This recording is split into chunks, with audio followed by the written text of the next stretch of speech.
Good morning and welcome to a look at imposter syndrome and what we can do to overcome that a little bit.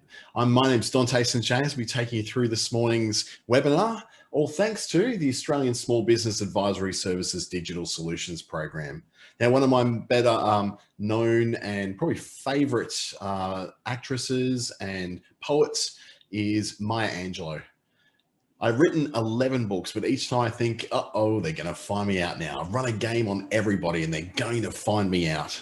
There's someone who has written actually about 12 to 14 different books, a lot of autobiographies, has written plays, movies, won, awards from one end of the planet to the other, dozens of awards, 50 honorary degrees, and even Maya, before she passed away in 2014, with all that she had done, was still a bit of a victim of something called imposter syndrome.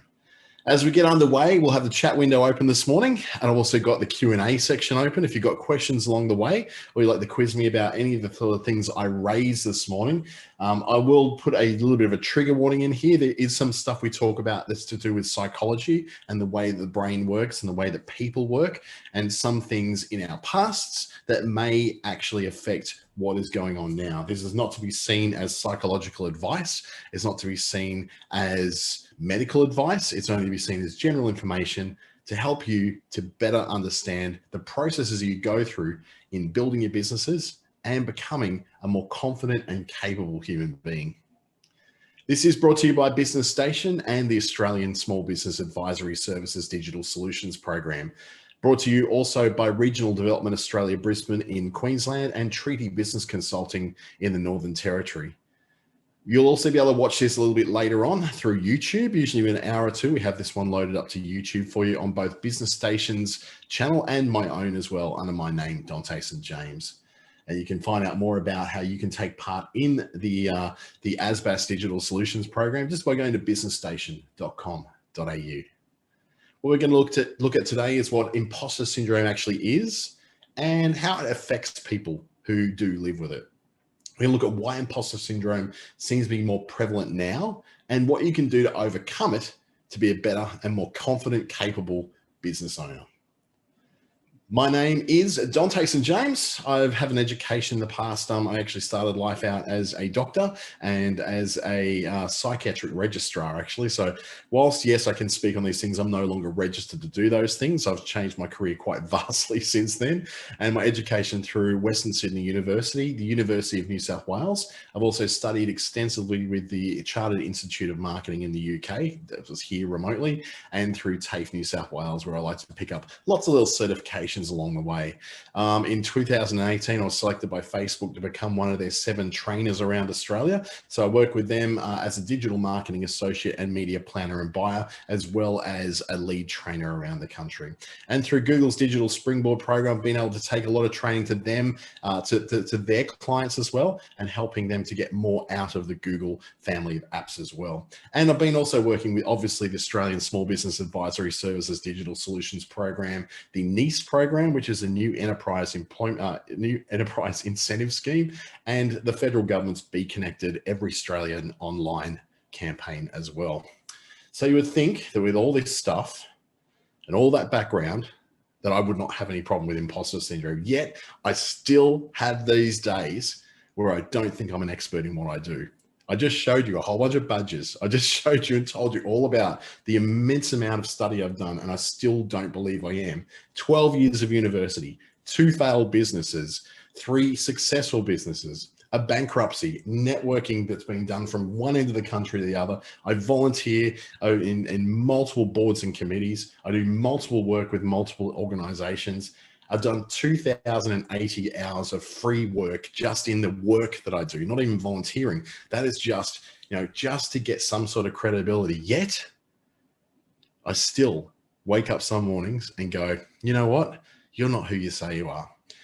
That's why I get really kind of a little bit under my skin when someone says, oh, I'm so jealous. You're so lucky that you get to go and travel here for work, or go and teach these people for work, or how do you manage to get all these contracts? And those columns on the right are why I do. I have well and truly worked my way into getting this. Now, it's taken me a lot of years to get to the point where I can confidently say that without cringing. But right now, I can confidently say I am an expert in what I do, and I'm not afraid to say that. I really want you to get to that point as well, because you are an expert in what you do. You don't have done all that stuff that's over in my right column. You don't have to have spent years and years and years at university. You are an expert in what you do and what you love doing. And we're going to find out more about that as we go through this. 70% of the population, so you're not alone, deals with some degree of what we call imposter syndrome at some point in their lives. And most of us take it well and truly right through our lives. It's something which infects everything we do. It infects our school lives, our study lives, our family lives, our relationships. It affects our work life, and it very much affects our businesses as well. What it actually is the feeling that our successes are not real. They can only be attributed to either mere luck rather than our own skills or our own qualifications. I'll do that again. Imposter syndrome is the feeling that our successes can be attributed to luck rather than our own skills or our own qualifications. Anyone feel like that applies to them? I'm pretty sure everybody in this call would find that that applies to them in some way, shape or form. Dr. Valerie Young, a New Zealand doctor, and also a former Olympian too, The Secret Thoughts of Successful Women, that she wrote that book, that there's 5 different types of imposter. And I bet you're going to find one of these is just suited to a T to exactly who you are. First of all, there's the perfectionist. Now, the perfectionist has ridiculously, unachievably, most unrealistically high standards of themselves. They have such high expectations for themselves that even the tiniest little errors will make them feel like a wholesale, total, utter failure. I am sure there's at least one person on this call today who absolutely relates to that one. Having such high standards that when you do fail, you think that everything is a failure and that you're an absolute fraud. Then there's the superhero. Mums are really good at this one. The chronic overachiever. They put in long hours. They never take days off. They succeed in all aspects of everything they do in order to prove that they're the real deal. No one will ever believe that they are the real deal or that they are somehow an expert until they're amazing and not just good at something, but the best at everything they do. The superhero seems to do superhuman amounts of hours, superhuman performance in everything they do, and lots of it. I think I've got a bit of that one going on in me too. The natural genius, however, is, I call it the Doogie Howser or the Dr. Sheldon Cooper. If you've ever seen the Doogie Howser show in the 1980s and 90s, or Dr. Sheldon Cooper in The Big Bang Theory, you'll know that they're used to things coming easily. They're used to being the smartest in the room. So when something is a little hard for them or a little bit too difficult or something they don't get right on the first go, they feel a lot of shame and a lot of self-doubt. They are not used to losing. They're not used to being the not smartest guy in the room. They are used to very much being the person who has all the answers, who has all the success, and knows exactly what they're doing in every single circumstance. Then we have the soloist at number 4. This is definitely not what you'd call a team player. This is a person who doesn't like to ask for help. And when they do actually have to ask for help, it's usually so far along that things are about to come toppling down on them and they feel like a failure or a fraud for this. I got a little bit of this one in me too. Definitely not team players. They like to operate on their own. There's someone who really takes to the idea of working from home very well. That'd be me. And they're able to work very, very effectively without other people around them. In fact, they find other people to be much more of a distraction than of a help. So a team is actually something which kind of annoys them rather than helps them to achieve things better. And then there's the expert, the most credentialed and certified person that's generally in the room. This is definitely a big part of what I do. They continuously seek out additional certifications or training because they feel as though they will never know enough to be truly qualified. I remember when someone I used to work for actually called me out on this and said, what is it that keeps driving you? Is there something psychologically behind the scenes that keeps making you keep going, getting all these certifications? No one's asking you to get them, yet you want to do them. But then you don't really, lord them over everyone. It's just, it's like you're always constantly trying to prove yourself. And that's exactly what I try to do. I want to be the most credentialed and certified guy in the room. Now, there's nothing wrong with that, except if it's driven from some sort of pathological need for me to feel competent. Because if I don't have all those things, I suddenly feel like I'm not going to be competent. I need to have more than the next guy in order to feel like that my product is worth selling, or my service or my time is somehow valuable. So that's a really like a bit of a Venn diagram, if you like, of who I feel like I am. I definitely have this expert thing going on. The superhero is definitely a part of what I do. Wow, so much of that. But also lots of natural genius, lots of soloist, and a little bit of perfectionist. I'm quite happy to cut corners to get things done.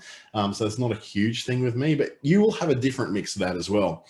You may have a little bit of, you might be a superhero primarily, and be something of a soloist. The expert in you may not be that obvious, but you may be an absolute perfectionist. So you can look at all those kind of ones yourself and look at who you are and get an idea of the kind of imposterist, I think it's called, that you can be. Now, all these are quite negative and quite positive. Having an expert in the room is a good thing. Having someone who's a really hard worker as a superhero, great thing. Smart people are great to have around. The soloist is someone who doesn't need a lot of supervision, and the perfectionist doesn't like to cut corners. They are all on their own really good things. It's when they become the driving force behind every move you make in life that you start to have a little bit of a problem. So where does it all come from? Where does it start? Where do we get the idea that we're just not good enough unless we do all these things? Imposter syndrome comes from a natural, base of being in our parenting, in the way that we were brought up. Things like, who do you think you are? Now, quite a lot of us when we're young were put in our place as kids by our parents, by our peers who really had a massive impact on us in that way. Our teachers, even grandparents, anyone who's in a caring role with us as we were growing up would have come up with that thing, who do you think you are? And that's a question which really goes down to the depths of who we actually are. The idea that we need to be put down and put down the pecking order a little bit because we're sticking our necks out a little bit too high over the parapet. 87%, according to a study I did as part of my thesis in 2016 at the University of New South Wales, 87% of the 566 adults that came by into that particular survey said that they can recall vividly a time when they were put down for an idea or rejected because of an opinion, or laughed at when they failed at something. So the whole idea that we have had this in us from being children is very, very common. In fact, it's probably the number one reason that shows up in just about all people with imposter syndrome. They just had a moment in their life where they kind of took on an idea and it sort of stuck to them that that they need to prove themselves, and that they were trying to be something they're not, and they constantly have to justify or somehow find some kind of identity that backs up what they are trying to say they are or what they're trying to prove that they are. Past failures that we couldn't hide away. That can be a very big factor as well. The humiliation that we've had in front of others when we've failed at something. And in that same study I did as part of my master's, 72% of sufferers recall a specific incident of failure where they developed an attitude of, and you'll know this one, never again. Never again will I do this. Never again will I try that. Never again will I, get back up and pretend to be something I'm not. That feeling of humiliation is so deep and runs so deep upon who we are as people that we can feel that we are trapped and lost in some kind of place where we feel like we're paralyzed and too afraid to try something new. Or we take the opposite tack and we go so far over the top with becoming superheroes and geniuses that we feel like then no one can ever hurt us again. There's also something to gender stereotypes, and this is where we get into the realm of men and women feeling pressure to fit more within the stereotypes that have been created around them. So this was in my study as well, that 55%, just over half, had claimed they felt pressure to remain within some kind of behavioral norms that come with their gender. So some of that might be, and if you want to read between the lines, aggressive and dominant and assertive in men, submissive and demure and quiet in women, things that have been coming up as reasons why people will do certain things, that a man needs to prove himself by being the best in the room at everything he does. Or a woman then may also go that because of those gender stereotypes that come with the demure 1950s wife, that they may need to feel the need to go even harder and stronger into their lives to prove something, to be the smartest in the room, to be the most qualified in the room, to ensure that nobody looks at them as just a woman, but to have merit as well. So there's a lot of psychology behind why we end up in these places where we become, victims of our own imposter syndrome. There's also cultural norms and expectations that come into it. And this is very obvious in all the cultures where, again, women are told to be seen and not heard. Children being told to be seen, not heard. There's a very, very specific pressure to conform to very specific cultural behaviors.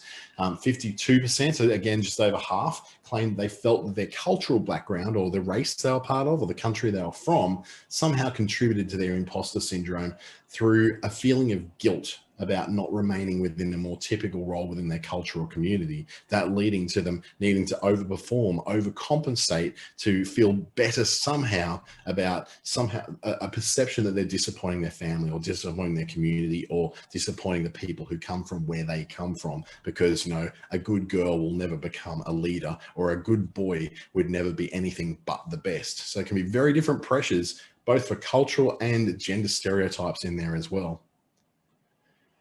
So what problems then, moving forward, does imposter syndrome bring about for someone who's got these issues, no matter where they came from in the past? And you could have any combination of those things all contributing to it. What we really want to know is what damage is it starting to do and what can we do about it to somehow eradicate this cancer from our lives? There's a bit of a cycle when it comes to imposter syndrome. It starts off, first of all, where you have a task that you need to achieve. Your boss could have given you something. You could have got something from a client, a new contract, some piece of work. You immediately get anxiety over this because you're going, well, I don't know whether I can carry this out. Am I really qualified to do this? I probably have done it before, but this is going to be really hard. So that piece of work we know we're going to have to try really hard for, and we may have to stretch a bit, and we're not 100% sure if we're qualified or somehow geared to be able to do this task. Now, there's one of two ways that our anxiety can lead us. One way is through bringing a successful outcome after lots and lots of hard work. And that hard work gives us a really good feeling of accomplishment. At the end of the day, we've finished that project. I worked really hard for this. I prepared for this. I, over prepared for this, if anything, to make sure I got it done. I feel really, really good about that. The problem with the hard work is that there's a bit of a feedback loop, that if you get praised for that work that you did, you'll tend to have this false modesty in coming back and say, oh, well, I had to work really hard. And in the end, and you'll over-justify, over-explain the work you had to do rather than explain that you did work hard. It's more of a case of the person with imposter syndrome going, oh, it was nothing really, it was, I just had to put in the hours, put in the time, and inside you're boiling away going, I had to work so hard at this because I don't actually have the natural ability to pull this stuff off. So even though you did prove to yourself that hard work, you could overcome this and achieve this amazing outcome that you get praised for, you're still writing it off as usually that I had no natural talent and I'm not really able to do this. And I had to probably work 3 times harder than anyone else just to pull this off. Bob down the road could probably do this in 5 minutes flat and it took me 6 hours. And you start, it's not good for us to feel any sort of sense of praise or any sort of sense of thanks. We start trying to push that down, repress that feeling of feeling good about having done a job well done. The other path we can take after we get anxious about that is often the path of procrastination. And this is probably my favorite modus operandi. This is the place that I go to when I feel like I'm probably doing something I'm not geared to do, qualified to do, experienced to do, or somehow uniquely talented to do. I put it off. By putting it off, I put myself in a situation where I have to have a frantic rush towards the end of the due date. And that initial rush I get to feel that, oh my goodness, it feels so good to get this done, is quickly wiped away by somebody coming and saying, well done, you did a great job of this. And I know damn well that I didn't work hard to do this. I didn't, do anything short of just being lucky. I was just lucky that everything fell into place, that my internet connection stayed connected. I'm just lucky I happened to go to do that course last year. And it's really lucky that, I just seem to be a person who's really good at writing words. These two paths are uniquely geared to feed back on themselves. The person who rejects the hard work they did and just tries to push it down and say, oh no, it was nothing, ends up taking that attitude back into the next task. And what we end up with is quite a bad cycle that feeds on itself and makes things worse and worse over time. In the procrastination cycle, if you're just saying you're lucky, every time you get given a task, you'll get additional anxiety because you know that you were just lucky last time. So you're going to do the same thing again. You're going to procrastinate because you're scared to start the work because you think you only got lucky last time. Hell, what am I going to do this time? And then you'll do that same thing. You'll rush it. You'll get success. You'll get it done. You'll have it all in the right position and delivered on time and all that. But the problem is that you'll again just go, oh God, I was lucky I got that done in time. And you discount all the hard work you managed to do on it. What the imposter cycle does, and this is how success should manifest, that each time you do something well, you would become more and more confident and more competent and able to do that same thing faster and even better next time. It's that whole practice makes perfect thing, right? The more you do something, the better you get at it. The more projects you get done in time, the better you get at them, the faster you get at them, and the more praise you're going to get. It's positive reinforcement. You do the good thing, you get praised. That's just like praising a kid for doing the right thing. They're going to keep wanting to do the right thing, right? That's how the normal brain should work. Success should manifest itself in this way. Do something well, get better at it, and you'll get more praise down the track. Imposter syndrome flips that completely on its head. It says that each time you do something well, that you get less confident in your ability and you get slower and worse at the task over time. So as you get praised for doing well and you then discount it as being, oh, I was just lucky, or I just had to work really hard because I'm not very talented at this, you're telling yourself that you don't have the ability, and therefore you have this self-perpetuating prophecy that happens next time you do that task. You get a little bit worse at it, a little bit slower at it. You get to a point where things are just that little bit harder next time. And as you get to a point where eventually you fail, and eventually you will fail under imposter syndrome, then you're going to fulfill that prophecy and go, yeah, see, that's it. I just wasn't good at it. What happens then, people get to this stage of it, they then tend to leave their job, or they quit and go and do something else, or they move interstate or into another place. And all because they just feel like, yeah, that wasn't the right thing for me. This isn't working out. That's usually what the excuse is that we give, that when we move on because of our imposter syndrome taking over, we'll use the excuse of, oh, this just isn't working out. So where in our lives does this magical imposter syndrome monster tend to make itself really well known? And there's quite a lot of places where it can pop up. And if you think it just happens at work, we've got another thing coming. You're going to learn a bit here today. Imposter syndrome tends to show up in new environments, somewhere where we're not used to being. It shows up very heavily in academic and creative circles. The arts is full of it. Workplaces and organizations, so it doesn't have to be just places you work for. It can be the local soccer club. It can be the local dance studio. It can be anything like the senior citizen center in your suburb or your town. Anywhere where there's a gathering of people, imposter syndrome can hit. And it also comes in big time in our relationships and our social interactions.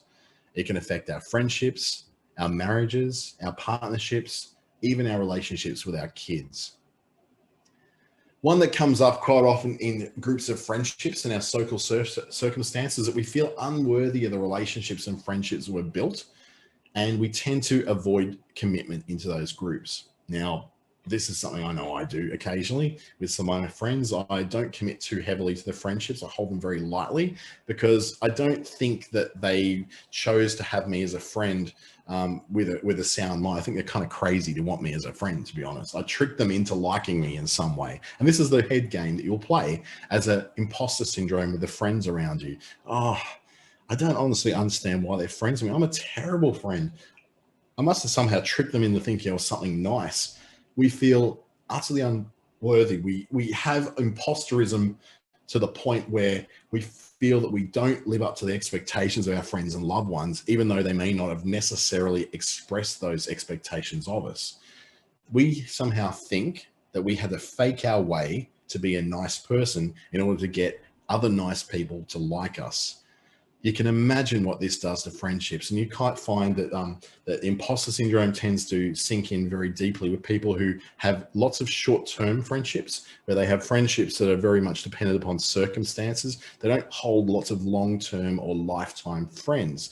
Long-term and lifetime friends can see through imposters. So if you think you're an imposter and people aren't seeing through what your imposter syndrome apparently is presenting, then we think that, well, we're just a fake friend. We're not a good friend to them. And then we start to pull back. We start to pull away. Or we just, do that famous things that people with imposter syndrome do. It's not working out for us. And so we leave town, or we leave that group of friends, and we try something else. And we then think we've tricked a new group of people into us. And the whole cycle repeats again and again and again. We do it in an educational circle. Quite often in university, you see this. I'm not smart enough to be in this class. Everyone's going to see through me. When they finally mark my exams, they're going to know that I'm a fraud and I should never have been in this course in the first place. We like to compare ourselves to other learners and feel like we're out of our depth when we're in the middle of imposterism, in the middle of imposter syndrome. We like to think that somehow all the work we did to get into that class in university or into that particular course where we proved our competence, we proved our abilities, and we got into that particular class or into that particular course. And then we go, well, I'm not as good as everyone else in that class, and they're about to find this out. Now, we do this very, very early on in a stage where we're quite vulnerable, that learning stage where you're very new to a course, you're very new to a discipline, or very new to a school of thought, where you don't understand all the things. It can be something like learning a language. It could be something like learning maths. It could be something like learning how to do your digital marketing. Anything like that has got imposter syndrome written all over it, because when we don't know the full story, we don't know the full lesson, we don't know what the final result is going to be, what we're going to be tested on, and we know that we don't yet have the ability to answer all those questions correctly because we don't have all the information, then we assume that we must be some kind of imposter because we don't have it. Now, that's the whole point of us being in a class, is we don't have the knowledge yet. We're here to learn the knowledge. But the person with imposter syndrome sees that as, I'm a fraud, I'm an imposter, I shouldn't be here because I'm not smart enough and I don't know enough. You're actually not meant to know enough once you're in that class. You need to know enough to show that you can learn. But once you're in that class, then you go through the period and that whole process of learning how to do that particular discipline or learning that particular skill. You can see how imposter syndrome really upends things like learning. It can make us, start to learn a language and go, oh no, it's too hard. I'm an imposter. What am I doing this for? I'm doing it for the wrong reasons. And we talk ourselves out of learning some very valuable things. I'm not even sure if this is even art. That's the little doubt that will run through an artist's head, and some of the greatest artists in history would probably have thought this exact same way. They're just going, well, this stuff is like breathing to me. This is not that hard. It's just something I love doing. Therefore, we're always having to justify in the arts our profession. That this is something that I find it really hard to get paid for this because I love it so much, and this is something inside me that needs to come out. Due to the subjective nature of what the arts has, so whether it's, we're not talking about just painting here, we're talking about performance art, we're talking about theatre, dance, anything in the arts at all, opera, singing, any sort of acting. There's people who work in the arts feel like they're frauds all the time because they're often amongst people who aren't in the arts. Now, quite often, people in the arts will tend to gather only with other people in the arts because they feel like only people in the arts can understand that person. The problem there is that, of course, they start comparing themselves to the other person. So the person who's a painter compares themselves to the person who's a tactile artist, who compares themselves to the potter, who compares themselves to the actor, to the opera singer. And if someone is having success and they're not having success, therefore they must be an imposter. I'm not a true artist because I'm not succeeding. I'm an imposter. in the arts, because it's such an emotionally heavy thing that you do in the arts, something you have to invest yourself very emotionally and very personally into, and you're already up against the rest of the world that thinks you're a fraud and a fake anyway, it's so easy for you to sink into that thing and go, I'm not who I really say I am. I'm a fraud. I'm a fake. I'm not real. What I'm trying to do here is just not real work. I might as well just go and, become a barista because nobody's going to pay me for this, because let's face it, I'm not as good as I thought I was. And you can see it's any wonder any art actually ever gets produced, because so many artists go through this. I work with 3 artists at the moment, and quite often I need to remind them that what they do is brilliant. It's amazing. I'm about as creative as a house brick. And I like to tell them that all the time, that what they do is simply stunning and amazing, and they deserve to be paid for that, because this is something that not only have they got natural talent with, but they've worked very hard to do, as well as working through their imposter syndrome that tells them they're not really who they think they are. I have no idea what I'm doing, and I probably never will. This is what we do when we get to a new job, to a new place, to a new workplace. We can't imagine ever being better at this job than what we are now. Now, I started a new contract with a particular government program, would be around about mid-December. Now, it took me probably about until last week before I actually started to feel competent at doing that particular contracted role. The problem with me was it was a new system. It was using new interfaces. It was using terminology. It wasn't clear to me what the process was I had to go through. And the whole time, the person who I report to in that particular contract kept saying to me, "You're going to get this. Everyone gets it at the end. You're going to be fine. Like, you just got to go through the emails, read what I've written there, and then go to this particular spreadsheet." And I can tell you now, when you see the spreadsheet and you make it yours and you put in your own stuff to it, you will understand what you've got to do and when you've got to do it. Now, the first week, I was totally lost, to the point where I did that magical thing that I do. I procrastinated, right? I thought, I'm not going to do anything this week. I'll just wait till next week when I feel a bit better. Then Christmas hit and I got to procrastinate a little bit more. And then we came to the first week of January, so the Monday the 4th. And I'm like, okay, what am I going to do? I've got to do something here. I've got to make this thing work, because I can't fake my way through a paycheck. I've got to learn what's going on. And at that point where I went, you know what? I'm trying to read all this. It's just not hitting me. I just need to sit down with someone and get them to explain to me and show me on my computer where to find all this stuff and how to process it. And then I got the skill. Now I've got my schedule laid out. I know what I'm doing. I've got my calendar all synced up. I know what I'm doing, who I've got to speak to, and when I've got to speak to them. It's much, much easier now. But imposter syndrome was kind of hacking at me, saying, "You're not as good as you think you are, mate. You don't even deserve this contract. You are just nothing here.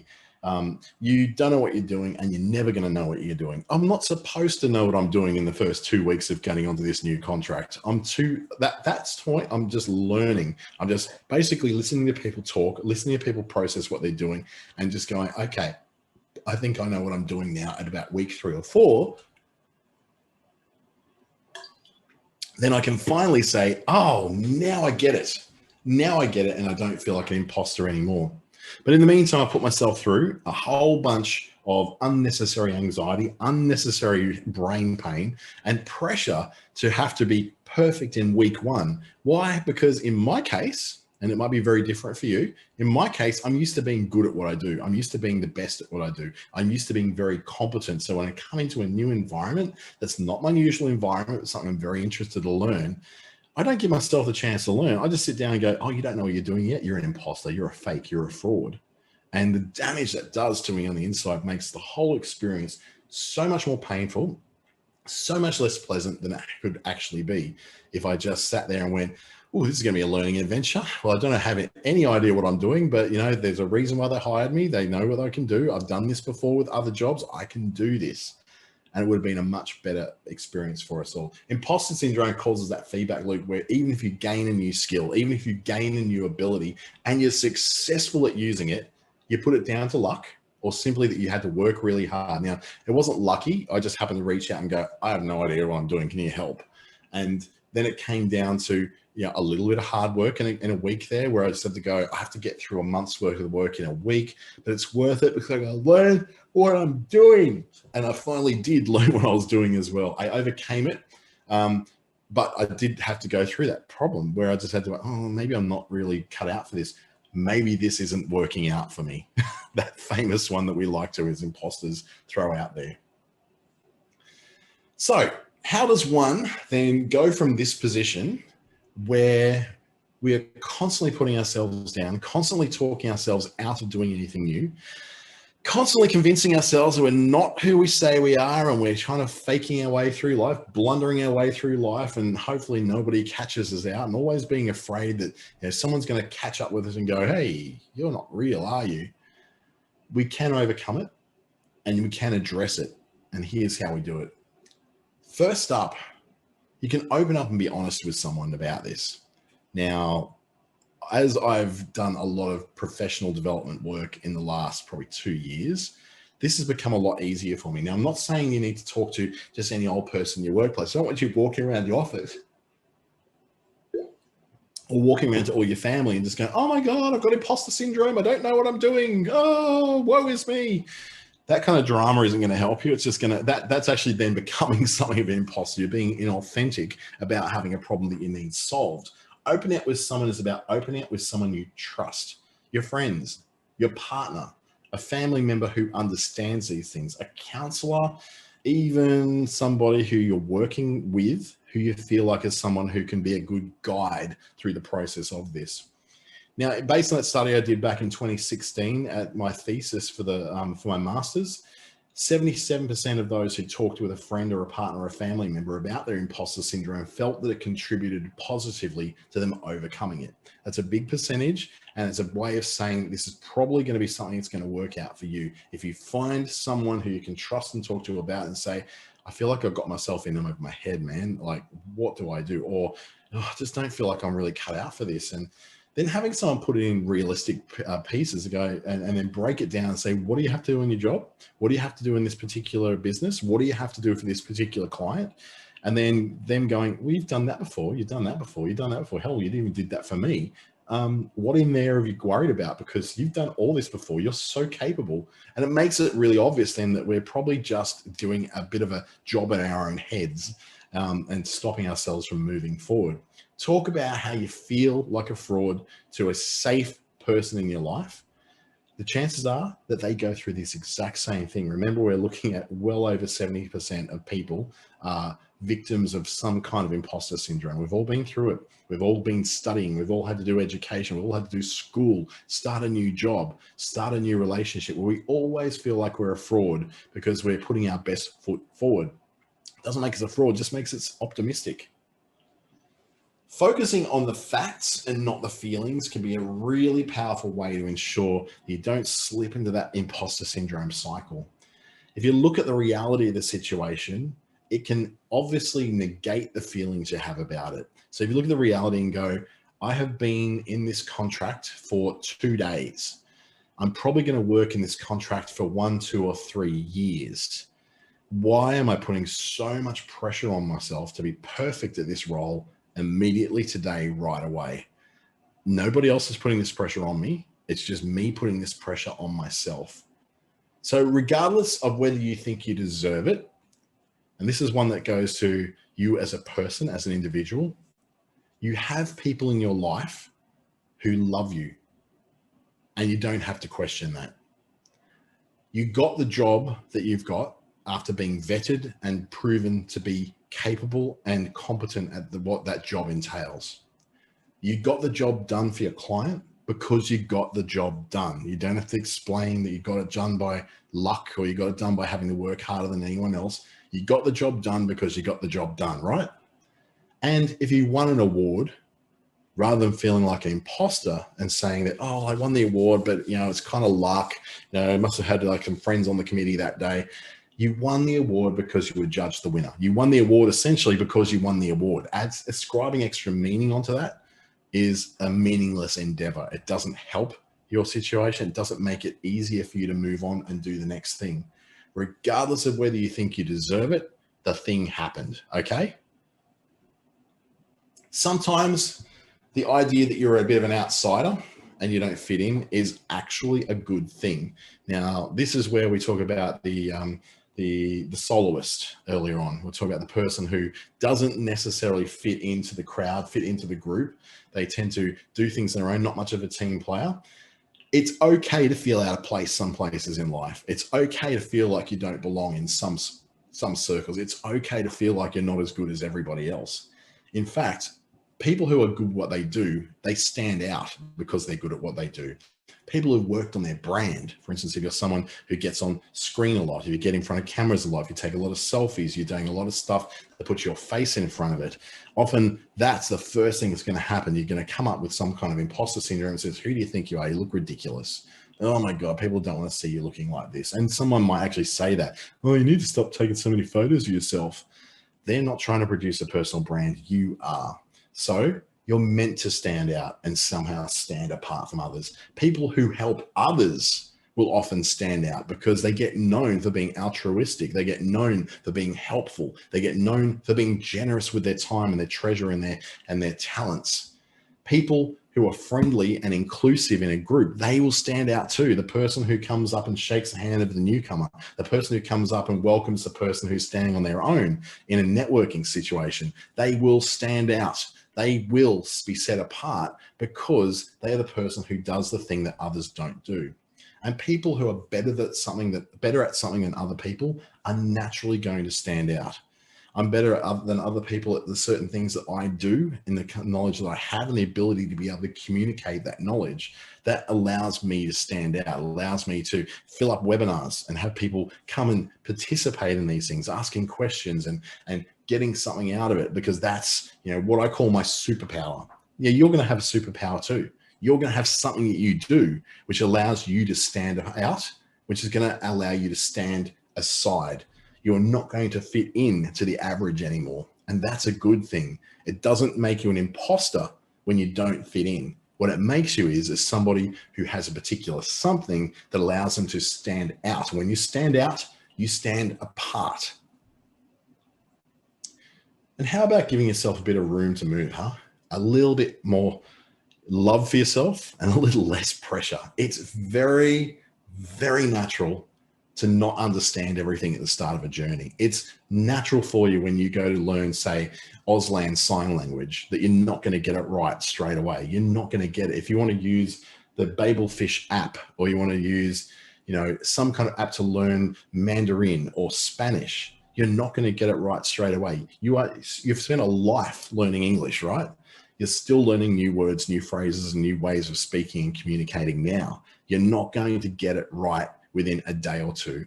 Give yourself time, put a little bit less pressure on yourself. Understand that everyone makes mistakes on the way to success. That's actually part of the process. You need to fail, fall down and get back up. Think of babies when they go and start to walk as toddlers. They may start off falling over all the time, but for you to keep preventing them from falling over doesn't teach them anything. It doesn't teach them to go, that didn't work. Let's try this again. Just not everybody talks about their failures. That's the problem. And because we like to, we're funny, we're human beings, and particularly Australians, we're very good at this with the tall poppy syndrome. We hammer people on their failures. Look at cricket teams that lose. We hammer them. Sack the coach, sack the team, sack the wicket keeper, sack the captain. But then we go, if someone does stand out quite a lot, we then want to hammer them down. And you think of people like Greg Chappell in the 1980s when he went off and did the rebel team and had some success with that. And of course, what we did, we hammered him down for making some different decisions we may not have agreed with. And anybody who's a sports person will do all sorts of things to bring them down to size, because we don't like people being better than us. But when they aren't better than us, we also get angry at them. It's this psychosis that we as Australians go through all the time.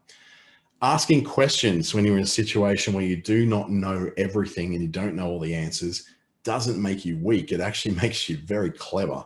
I always say in my classes, in my workshops and lessons, that the only stupid question is the question that you don't ask. When you ask a question, you immediately get an answer, you get clarity, and it allows you to learn and move on. It doesn't make you an imposter that you don't know the answer to it. What it makes you is competent in everything you've done up to that point, and then get this point and you're learning something new. You're not an imposter because you don't know it. You're a student. And we're all students in some way, shape, or form in life. Needing a little bit of guidance, needing a coach, needing a guide, needing a mentor doesn't make you dumb. It makes you a student. And students are incredibly smart. I don't know if you've ever worked with a lot of university students, but the brilliance in some of those are just off the scale. The ability to empathize with each other, the ability to be able to, take the little resources they have and turn it into a life, take this little bit of kernel of knowledge and grow it into a doctorate, into a PhD, is phenomenal in students. Being a student of life is what makes life so much more interesting, because you never know all the answers. That doesn't make you an imposter. Just because you don't have all the answers for that contract that's coming on, just because you don't have all the answers for that client right now, you can go and get those answers. You just don't have to actually have them right here and now. You can get away with not having all the answers in one place. And I would say this too, and this one is a really big one: celebrate the wins, celebrate your successes. It might take time for you to accept losing. And I get that. If you fail at things, you don't necessarily want to, put your hands in the air and go, yay, I failed. That seems counterintuitive. But at the same time, we don't take time out to celebrate our wins. Next time someone compliments you, actually thank them for it. Be grateful for that compliment, because that compliment is actually going to be what's going to drive your next set of behaviors to do that good thing again. Positive reinforcement. We do it with our kids. We do it with training puppies, for goodness sake. So we can do it a little bit of that training of ourselves. Do something great. Do something to celebrate it. Don't bookend your win with justifications. You don't have to have this line of successes and then put a bookend on it and go, oh, well, it's only because I did this. We don't need to bookend anything and justify why we were successful. We were successful. That's great. You don't have to explain why you're successful. Just celebrate the fact that you were. Allow yourself to feel good about success. You don't have to feel like a absolute failure when you don't succeed, but not allowing yourself to celebrate those successes is taking the joy out of living. Practice a habit of congratulating others on their wins too. Someone who naturally congratulates and thanks people is someone who's going to get congratulations and thanks. If you're that person who does go on and wish everybody happy birthday on Facebook for their birthday, then you're likely to be the person who comes back and has wished a happy birthday. If you are the person who naturally goes and buys a cake to celebrate someone's birthday in the office, if you're someone who is that person who's going to reach out and go, hey, you did a massively awesome job on that. Well done. Just want to let you know that was really appreciated and you're really awesome at what you do. Then not celebrating those things with someone else means you're going to have a harder time of you celebrating yourself. Celebrate with others for their successes, and they will celebrate with you when you celebrate your successes. And save all your judgy stuff for later. Like you don't have to go into a situation and start judging yourself or your performance immediately straight away. Give yourself time to get used to something new and learn how it works before claiming you're a fraud. Now, you can play all the little fraud game you want to play with yourself a little bit later on and convince yourself you're somehow a phony for being in the place you're in. Do that later. Don't do it straight out. Give yourself time to learn. Go into a new job and give yourself 3 weeks to learn how to do that thing and do it well before you start claiming that you're a fraud. Then you can claim you're a fraud after that if you still can't get it, but give yourself timeframes. Give yourself an allowance. If you're in a new job, if you started a new business, give yourself 6 months before you actually start questioning anything. Give yourself time and room to breathe, to learn, to understand, to see patterns, to see what things fit with what other things, to know how your clients think, know how you think, to get your processes right, to get your routine correct, to understand that working from home isn't always the easiest thing to do because you've got lots of distractions going on. I've got, washing in the laundry at the moment. I've got lunch heating up in the oven right now. I've got all sorts of things going on that are all potential distractions, but I'm able to focus in on this one thing and do this one bit of work because I am not a fraud. I'm not a phony. I'm actually very good at organizing a lot of things to go on at once. I'm quite good at project managing my life, and you can be too. Just don't be talking yourself down at every single opportunity you have. And the final thought there is, you're not an imposter, you're an original. You don't have to do it the same way everyone else has. You don't have to approach business the same way everyone else has. You are an original, and the life story you're going to tell is going to be your own life story. If you'd like to chat more about imposter syndrome and how it affects your life, or if you don't have a safe person in your life to talk about the fact that you have a bit of imposter syndrome, please drop me an email, drop into my website. My Facebook, Instagram, or LinkedIn are all open for you to have a chat. If you want to seriously say, hey, Dante, I don't feel like I'm very good at what I'm doing, I feel like a bit of a phony, I'll slap that out of you, okay? So please drop me a line. I'd love to have a chat to you and also share you a few times that I've had that imposter syndrome pop up, because it doesn't actually ever go away. You'll still feel it here and there, but how you learn to deal with it when it comes up will define how successful you can be and how you can move on with your life. So once again, my email address, dante@treaty.com.au. You can get to my website, dantestjames.com, but probably the easiest way to reach out is probably going to be through Facebook or LinkedIn or Instagram, where I'm always checking, because let's face it, I work in social media. The chances are I'm going to check my social media there. Thank you very much for joining me this morning. I hope you have a fantastic week and that this is a way that you start off your week in the right way. And congratulations to you for taking some time out of your business to learn more about being a better business owner. Thanks and thank you.